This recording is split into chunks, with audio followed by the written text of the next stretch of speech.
hungry in my life. There is a level of hunger. There is a level of desperation. You see, hunger is proof that you are alive. Hunger is proof of health. When people fall sick, among the many things that happen to them is something called the loss of appetite. Are we together? Those outside, if you are with me, say amen. So you find out someone who can devour 2 or 3 or 4 wraps of swallow, but all of a sudden this person is knocked down by typhoid, and you can even bring a cup of pap and the person is barely taking it. That means you can track your spiritual progress using the index of hunger. I can know my spiritual health by the level of hunger about God, about his house. That means if at any point I have to drag myself and advise myself to church, it's a sign that there is a spiritual symptom. Something is wrong.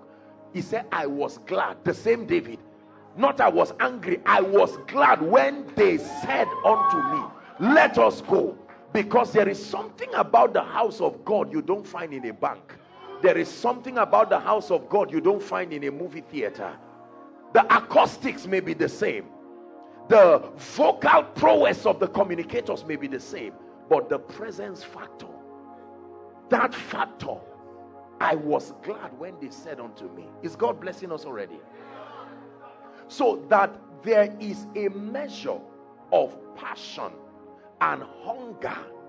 You see, the way God deals with us is that every time he wants you to know him more, the first thing he does to you is that he brings a bit of the dimension he wants to introduce you to, and then he hides it back.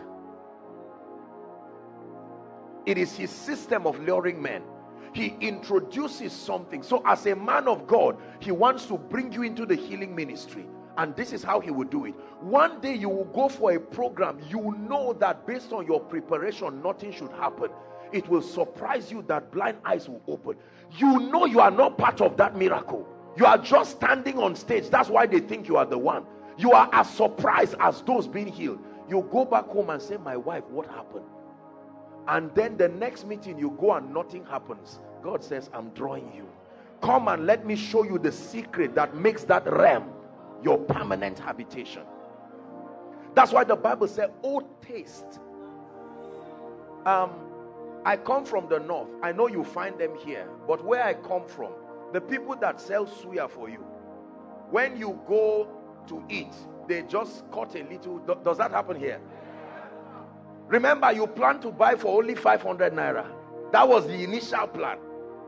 You advised your wife that there was no time to waste money now. And the man doesn't say, please buy. He looks for one that is already hot and steamy and just cuts a significant portion and says, taste. Let my wife taste. Say, you too, just taste. And as soon as you taste, you will want to pretend it's not nice. And then eventually you will find yourself betraying yourself. And you say, how much is this one? 1.5. Say, how much will you reduce it? 1.2. And your wife said, I thought you have tasted. And it has increased. That as soon as you tasted of that meal, something you did not plan doing, the same way you didn't plan to go on a 3-day fast, but he made you to taste of what the healing power can do. And the next thing, you cancel your program and you are locking yourself for 3 days and say, Lord, to see your power and your glory in my life. He's calling us deeper, deeper, deeper, deeper. He's calling you deeper, deeper, deeper.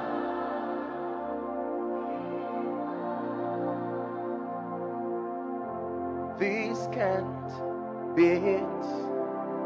Your God is so much bigger than this. I'm speaking to you. Listen. This can't be it. He is so much